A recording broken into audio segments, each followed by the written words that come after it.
Hello, यहां पर समझ लीजिए, यहां पर सबसे सिंपलेस्ट हाइड्रोकार्बन मीथेन है। मैंने कहा कि जो कन्वर्जन्स होते हैं ये 3 तरह के होते हैं।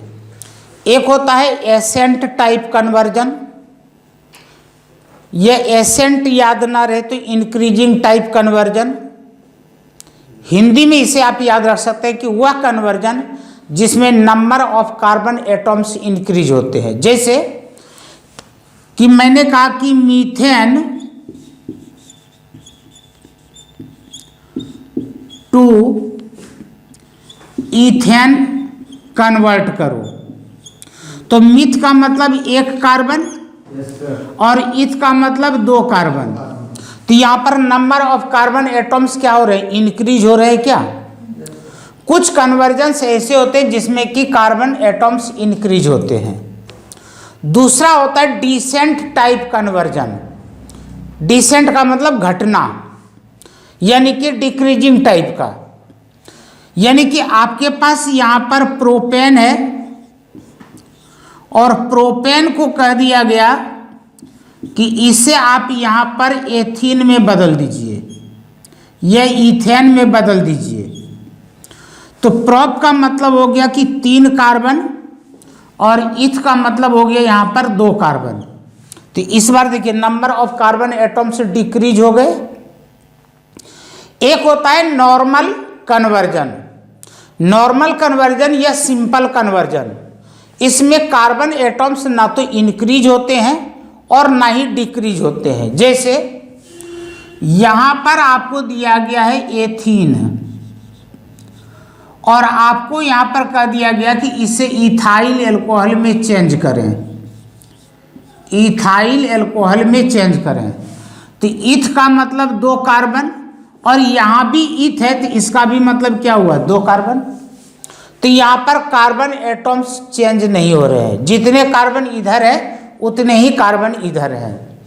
पूरी ऑर्गेनिक केमिस्ट्री में सिर्फ यही 3 चीज अपने को समझना है कि जब हमें कार्बन बढ़ाना हो तो किस तरीके से बढ़ाएंगे, यदि कम करना हो तो किस तरीके से कम करेंगे, और यदि कार्बन की संख्या को चेंज नहीं करना है तो क्या करेंगे।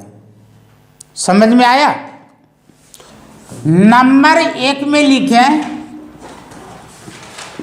To increase number of carbon atoms,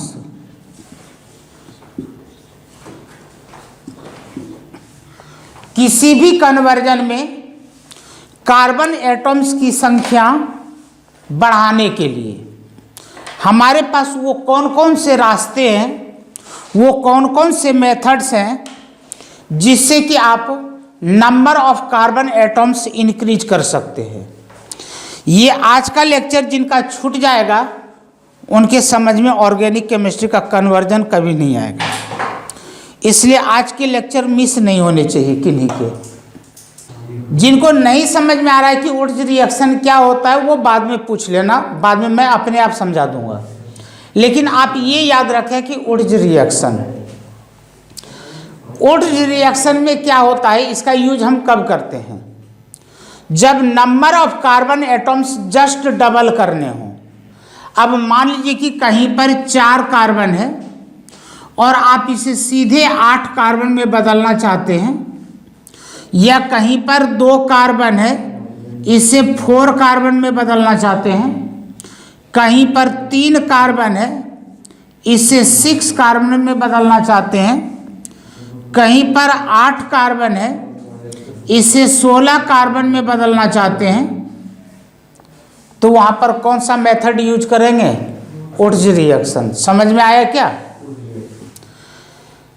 इसके लिए आपके पास क्या होने चाहिए, तो इसके लिए आपके पास जरूरी है कोई भी एल्काइल हैलाइड होने चाहिए, कोई भी एल्काइल हैलाइड होने चाहिए।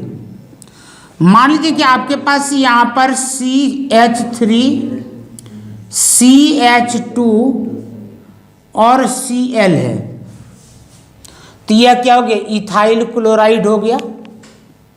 इसमें क्या होता है, ऐसे ऐसे दो मॉलिक्यूल्स लेते हैं, ड्राई ईथर होने चाहिए। यहां पर आपके पास क्या होने चाहिए, ड्राई ईथर होने चाहिए। तो यहां पर आपने लिखा ड्राई ईथर, ठीक है। तो इसमें क्या होता है कि यदि पहले का कुछ कंसेप्ट्स याद होंगे, क्लोरीन ये इलेक्ट्रोनेगेटिव होता है, या 2NaCl यहां से बाहर हो जाएगा क्या? Yes sir. आपके पास बचेगा यहां पर CH3 CH2 ये वाला पोर्शन, और यहां से इधर वाला पोर्शन CH2 CH3। देखिए पहले 2 कार्बन वाला आपके पास कंपाउंड था, अब 1 2 3 4 कार्बन वाले कंपाउंड्स मिल गए क्या? मैंने यही कहा था कि जितने कार्बन रिएक्टेंट्स के पास हों उसका जस्ट डबल जहां भी आपको करना हो तो आप किस मेथड का यूज करेंगे, वुड्स रिएक्शन का यूज करेंगे। ये समझ में आया खूब अच्छे तरीके से? ठीक है। दूसरा तरीका अपने पास बाय KCN, या तो आप KCN यूज करके number of carbon atoms increase कर सकते हैं। हाँ, पोटासियम साइनाइड। अब पोटासियम साइनाइड का जब आप यूज करेंगे तो इसमें सिर्फ एक ही कार्बन बढ़ते हैं। तो यदि हमें केवल एक ही कार्बन बढ़ाना हो, कि मान लीजिए यहाँ पर 1 कार्बन वाला कंपाउंड है और अपने को 2 कार्बन वाला चाहिए, ये यहाँ पर 3 कार्बन वाला है, हमें 4 कार्बन वाला कंपाउंड चाहिए, ये यहाँ पर 5 कार्बन वाला है, हमें 6 कार्बन वाला कंपाउंड चाहिए। एक ही number of carbon atoms increase करना है तो किसका यूज करेंगे, KCN का यूज करेंगे। देखते हैं कि किस तरीके से KCN का यूज होगा। तो यहाँ पर जो KCN का यूज होना है, यहाँ पर जो KCN का यूज होना है, समझिए इसके लिए भी कंडीशन क्या है कि आपके पास एल्काइल हैलाइड होने चाहिए। वुड्स रिएक्शन के लिए भी आपके पास एल्काइल हैलाइड होने चाहिए, और KCN के लिए भी आपके पास एल्काइल हैलाइड ही होने चाहिए। मान लीजिए कि आपके पास यहाँ पर CH3Cl है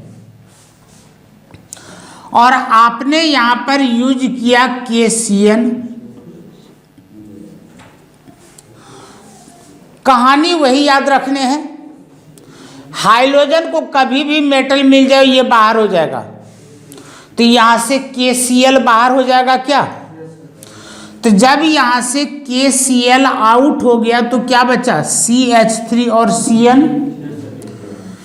यहाँ पर मिला CH3 और Cn। C और N के बीच में हमेशा याद रखिएगा यहाँ पर ट्रिपल बॉन्ड होते हैं। कार्बन और नाइट्रोजन के बीच में ट्रिपल बॉन्ड होते हैं। समझ में आया? तो देखिए यहाँ पर 1 कार्बन था और यहाँ पर कितने हो गए, 2 कार्बन। और जब ये मिल जाता है तो इससे पता नहीं कितने चीज बना सकते हैं। देखते हैं कि क्या क्या चीज बना सकते हैं। नंबर 1 में आपने इसका रिडक्शन करवाया। यदि आप इसका रिडक्शन करवाते हैं तो रिडक्शन का मतलब क्या होता है, हाइड्रोजन का ऐड होना। रिडॉक्स रिएक्शन में हम लोगों ने पढ़ा है हाइड्रोजन का ऐड होना रिडक्शन कहलाता है, या ऑक्सीजन का निकल जाना रिडक्शन कहलाता है। तो इसके पास ऑक्सीजन है ही नहीं तो निकलेगा कहाँ से? अब एक ही रास्ता बचता है कि इसमें हाइड्रोजन ऐड किया जाए जिससे किसका रिडक्शन होगा। तो यहाँ पर आप कोई भी रिड्यूसिंग एजेंट यूज कर सकते हैं, यानी कि जो हाइड्रोजन दे सकता है। तो क्या हो जाएगा, CH3 होगा, यहाँ पर C और N होंगे। यानी कि यहाँ पर जो 3 बॉन्ड्स देख रहे हैं, इसमें एक सिग्मा बॉन्ड है और बाकी 2 पाई बॉन्ड है। जो 2 पाई बॉन्ड है वो दोनों पाई बॉन्ड ब्रेक हो जाएंगे, और ब्रेक होंगे तो 2 इसके भी फ्री होंगे और 2 इसके भी फ्री होंगे। 2 हाइड्रोजन इससे भी मिलेगा और 2 हाइड्रोजन इससे भी मिलेगा। तो क्या मिला यहाँ पर? CH3, CH2 और NH2। ये क्या बना? एमाइन बना। क्या? थोड़ा सा भी ध्यान इधर उधर होगा नहीं समझ पाइएगा, इसलिए समझो। यानी कि मिथाइल क्लोराइड से आपने क्या बना लिया? इथाइल एमाइन बना लिया। एक कार्बन से 2 कार्बन वाला एमाइन मिला। आप कहते हैं कि जी मैं तो इससे एल्कोहल बनाना चाहता हूं, तो बना लो, मना किसने किया? ठीक है, एल्कोहल तो आप यहीं पर बना सकते थे। पहले हम लोग यहाँ पर एल्डिहाइड बनाएंगे, एमाइड बनाएंगे, कार्बोक्सिलिक एसिड बनाएंगे। देखते हैं, यहाँ पर आप इसका पार्शियल हाइड्रोलाइसिस करो। अच्छा, पार्शियल का मतलब क्या होता है? थोड़ा। पार्शियल का मतलब क्या होता है? थोड़ा। और हाइड्रोलाइसिस का मतलब वाटर के कारण तोड़ना। यदि कम वाटर के कारण इसको हम तोड़ रहे हैं तो वह पार्शियल हाइड्रोलाइसिस कहलाएगा।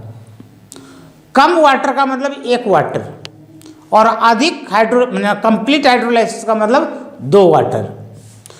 चलिए, आपने इसको एक H2O दिया, तो यहां पर H2O को एक बार आपको समझाने के लिए मैं इस तरीके से लिख रहा हूं, ठीक है। और यहां पर एक चीज याद रखिए, मैं यहां पर एक ऑर्डर लिखने जा रहा हूं।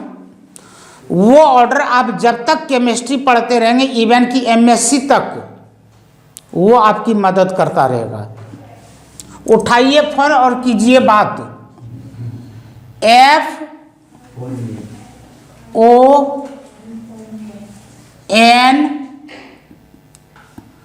FONCl BRI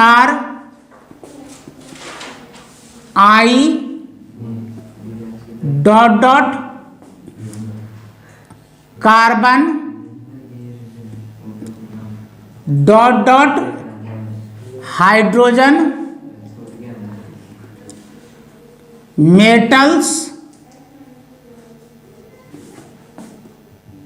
और CS। यह इलेक्ट्रोनेगेटिविटी का ऑर्डर है। डिक्रीजिंग ऑर्डर में इलेक्ट्रोनेगेटिविटी का यह ऑर्डर है, ठीक है। अब यहां पर देखो, जब ये बॉन्ड ब्रेक होंगे, जब ये बॉन्ड ब्रेक होंगे तो कार्बन और नाइट्रोजन से पूछा जाएगा कि तुम हाइड्रोजन लेना पसंद करते हो या ऑक्सीजन लेना पसंद करते हो। अब आपको बताना है, ये ऑक्सीजन है और ये रहा कार्बन, और ये हाइड्रोजन और कार्बन के बीच का डिफरेंस है। आपको डिफरेंस देखना है, दूरी। जिसके बीच की दूरी ज्यादा होगी वह उसके साथ आसानी से रिएक्ट करेगा।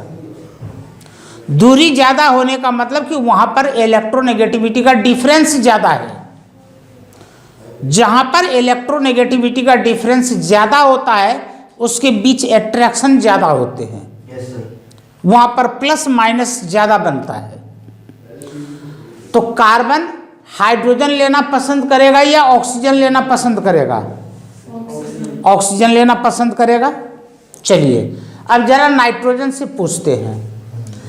नाइट्रोजन और ऑक्सीजन के बीच की दूरी ये है और नाइट्रोजन और हाइड्रोजन की बीच की दूरी ये है। अब बताइए नाइट्रोजन क्या लेना पसंद करेगा? कोई झगड़ा नहीं, सही बंटवारा हो जाएगा। तो यहां पर ये रहा भाई आपका CH3, कार्बन ने ये एक ऑक्सीजन लिया और नाइट्रोजन ने दोनों हाइड्रोजन ले लिया, ये क्या बना? एमाइड बना। इसे क्या कहते हैं? एमाइड। जहां पर CONH2 लगा हुआ हो उसे क्या कहते हैं? एमाइड कहते हैं। यहां तक किन्हीं को कोई डाउट हो तो पूछ लीजिएगा। कोई डाउट नहीं? चलो, अब मैं यहां पर इसी का कंप्लीट हाइड्रोलाइसिस करवा देता हूं। Complete hydrolysis. अब कंप्लीट हाइड्रोलाइसिस का मतलब क्या होगा? 2 वाटर होंगे, मैंने अभी थोड़ी देर पहले कहा था। अब यहां पर यदि 2 वाटर हैं तो ये कुछ इस तरीके का दिखाई पड़ेगा।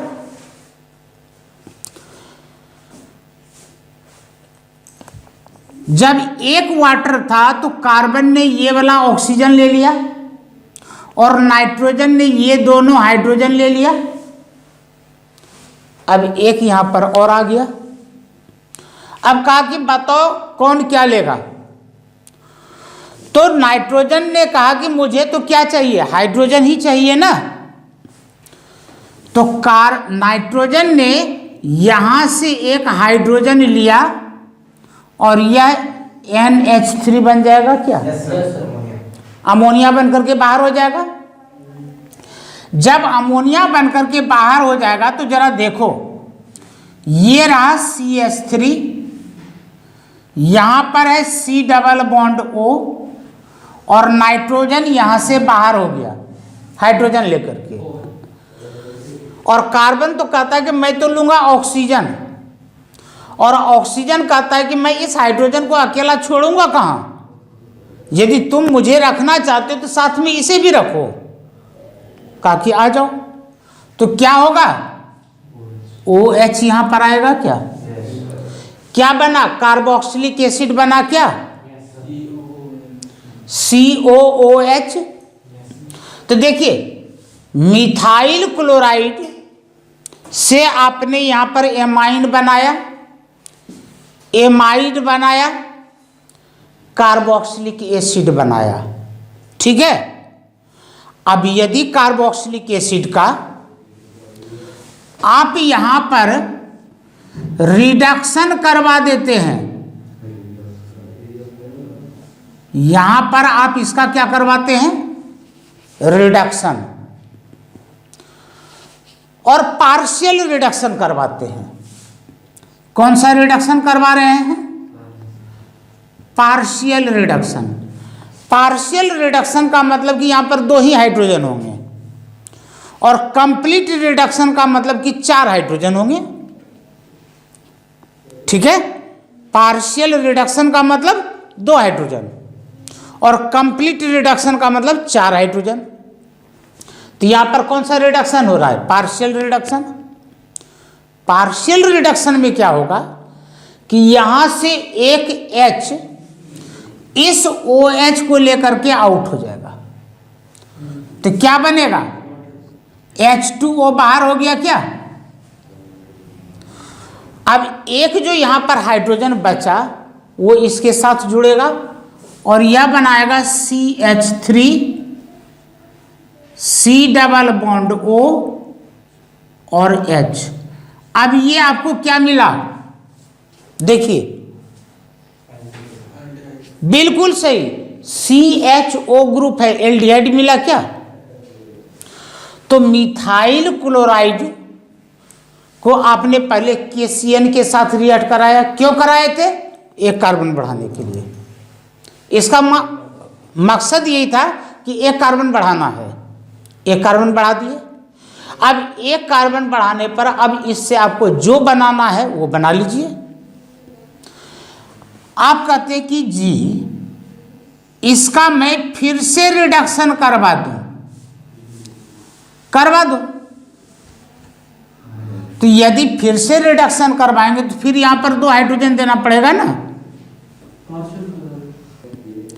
CH इसका एक बॉन्ड तोड़ दिया, जैसे ही इसके एक बॉन्ड तोड़े तो ऑक्सीजन का एक बॉन्ड फ्री हुआ और कार्बन का एक बॉन्ड फ्री हो गया।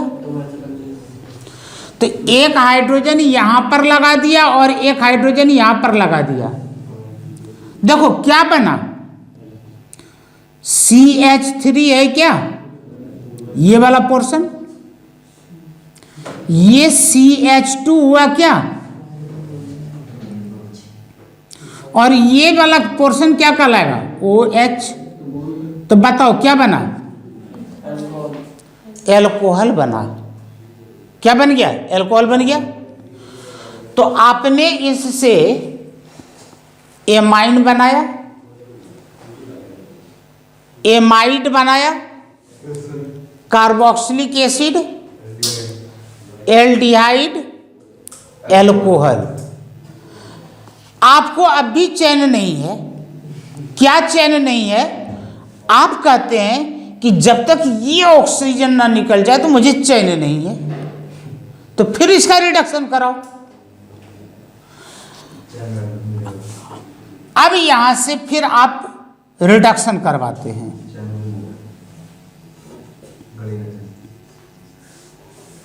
रिडक्शन करवाए तो कम से कम फिर 2 हाइड्रोजन चाहिए भाई।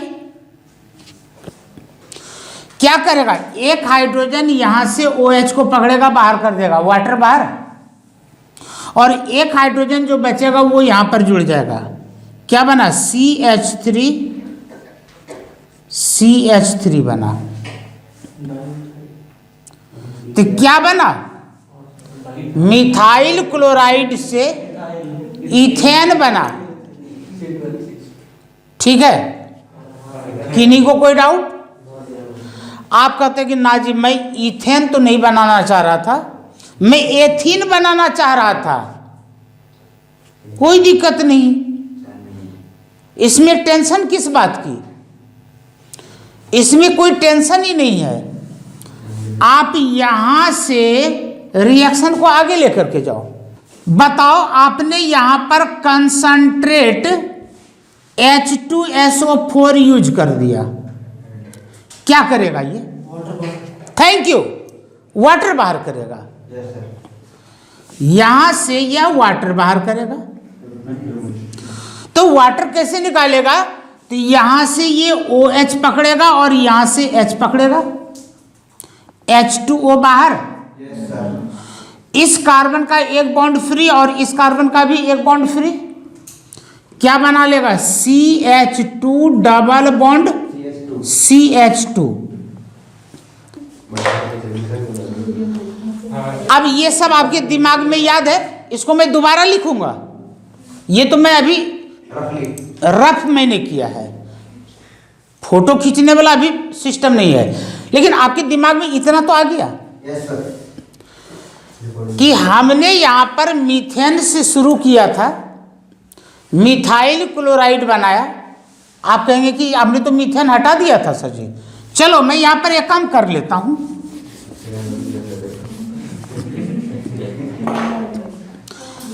आपके पास यहां पर CH4 था और CH4 को आपने क्या करवा दिया, क्लोरीनेशन करवा दिया। सब्स्टिट्यूशन रिएक्शन याद करो, क्लोरीनेशन, सनलाइट की जरूरत है। तो आपने यहां पर Cl2 लिखा और यहां पर HNO लिखा, यहां से एक H और यहां से Cl, HCl बाहर हो जाएगा क्या, और ये बन जाएगा CH3Cl। तो ये मैंने अभी तक आपको सिर्फ 2 रास्ते बताए हैं, एक वुड्स रिएक्शन और दूसरा होता है कोरी हाउस रिएक्शन। और कोरी हाउस तो अभी भी नहीं पढ़ाया नहीं है, अभी KCN। ठीक है, तीसरा रास्ता हम लोग यहां पर लेते हैं, फ्रॉम ग्रेनाड रिएजेंट, फ्रॉम, इसको मैं मिटा देता हूं, बोर्ड साफ हो जाएंगे। तो इतना तो आपके समझ में आ चुका है कि वुड्स रिएक्शन का यूज कहां पर करते हैं, जब हमें डबल कार्बन चाहिए। KCN का यूज हम तब करते हैं जब ठीक एक ज़्यादा कार्बन चाहिए, तो फिर ग्रिग्नार्ड रिएजेंट का यूज कब करेंगे? From Grignard reagent. देखो, ग्रिग्नार्ड रिएजेंट को शॉर्टकट में दो तरीके से लिखते हैं, AR या RMGX। AR का मतलब समझ में आया, बेंजीन रिंग, और R का मतलब यहां पर एल्काइल ग्रुप, Mg का मतलब मैग्नीशियम, और X का मतलब फ्लोरीन, क्लोरीन, ब्रोमीन, कुछ भी हो सकता है। जनरली हम लोग यहाँ पर X के जगह पर या तो क्लोरीन लेते हैं या तो ब्रोमीन लेते हैं जनरली, ठीक है। अब इसका यूज हम कहाँ पर करते हैं? जहाँ पर हमें अनलिमिटेड अमाउंट में कार्बन चाहिए, जहाँ पर अपने को अनलिमिटेड अमाउंट में कार्बन चाहिए, वहाँ पर हम ग्रिग्नार्ड रिएजेंट यूज करते हैं। मान लीजिए आपके पास 2 कार्बन है,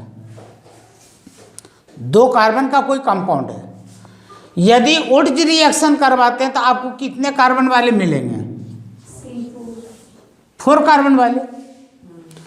यदि KCN यूज करते हैं तो आपको कितने कार्बन वाले मिलेंगे? 3 कार्बन वाले।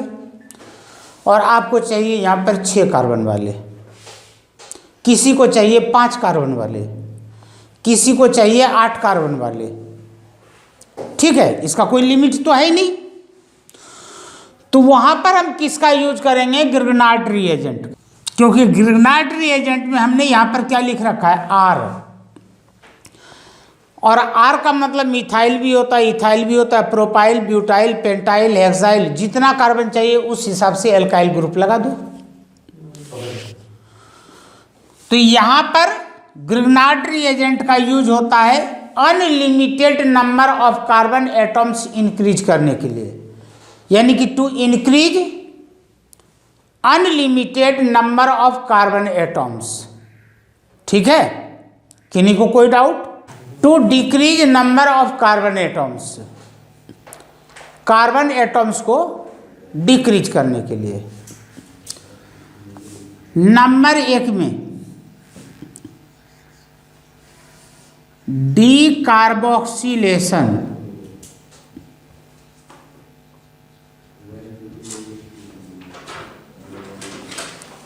कुछ ध्यान में आया क्या? डीकार्बोक्सिलेशन में क्या होता है? कार्बन निकल जाते हैं। किस रूप में निकलते हैं कार्बन?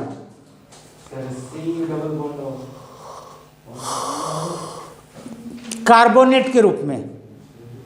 कार्बन किस रूप में निकलता है? कार्बोनेट के रूप में। याद कीजिए, इसमें यूज होता है सोडा लाइम। मैंने बताया था mixture of sodium hydroxide and calcium oxide. Number